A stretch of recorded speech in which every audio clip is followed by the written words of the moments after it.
targeted Kate and Jerry McCann over the disappearance of their daughter Madeleine has generated a lot of reaction today on the social media site Twitter. Well, Jenny Collins says if they held their hands up and admitted they were wrong and selfish, then maybe there wouldn't be so much hatred towards them.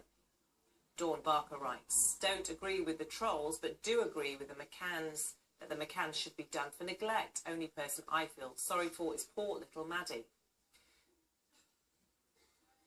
Amelie Hughes says people get trolled every day. Why are they so special? Did all the others get this special treatment? Tony Louise comments, who made the general public judge and jury? Stick to your own lives instead of sticking noses into everyone else's. So, should the public have the right to voice their opinions regardless of what they are on the internet? The media lawyer Jonathan Code and the freedom of speech campaigner Robert Sharp joins us now from central London. Gentlemen, very good evening to you both. Jonathan Code, if I could start with you, what's your view?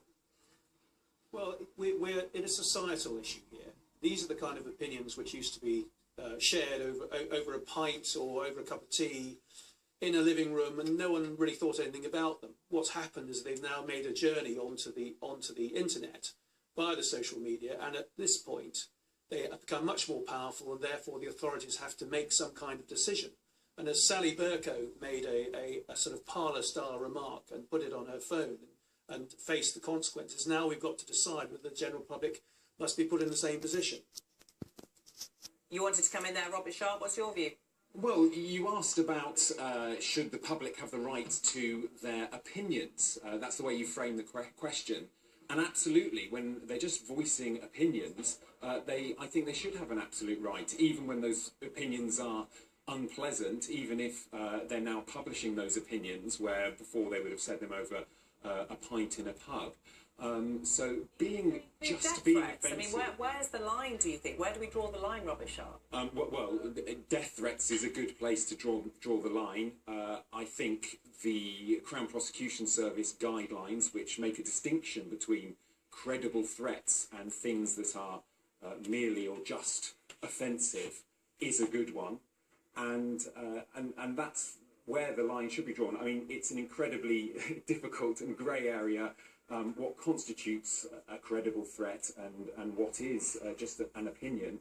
But the kind of tweets that were incredibly insensitive that you showed on the screen just now were nevertheless opinions that the public has a right to express. And a lot of the tweets that we've seen in the dossier that you revealed today are just opinions, or they're threats or unpleasant things that really aren't credible at all.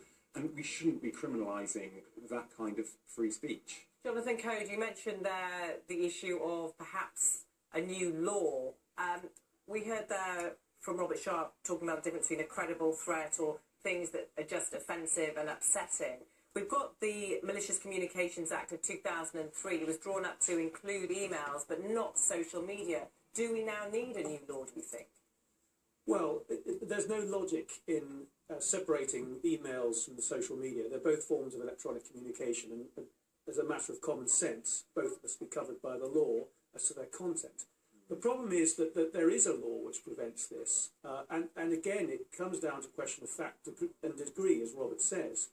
The Protection from Harassment Act puts people in a position where they can express an ugly opinion once, and that's lawful, but if they continue to express it and cause distress to an individual, that then does become unlawful, and it's something you can deal with in the civil courts, or you can take criminal action about.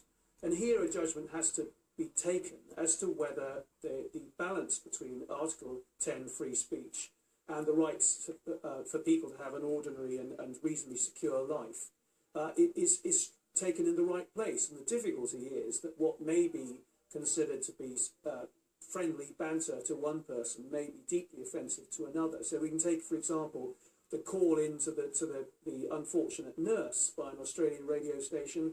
It's meant to be fun banter, caused enormous distress, and cause someone to take their own life. So this is an area where the law really struggles because there are so many subjective issues that arise. Robert Sharp? Yeah, there is a difference between social media and emails. If I email your actual address, I know that you're going to get that email. I know and I want you to see it. That's very different from tweeting Jonathan Code or Adam Bolton's name into the ether.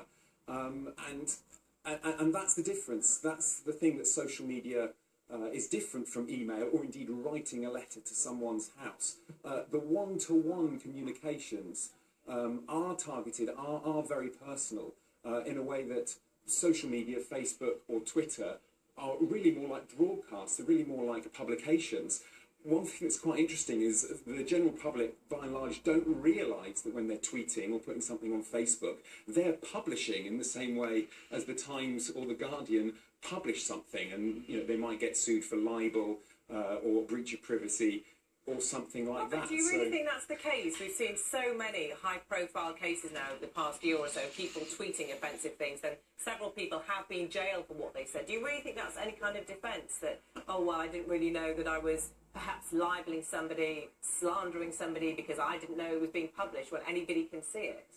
I think most of the public don't really understand the nuances of the libel laws. I've been studying them for 5 years, and I still can't predict a case. So, I mean, when you're just speaking about someone, you're not even using their little Twitter signature in your tweet.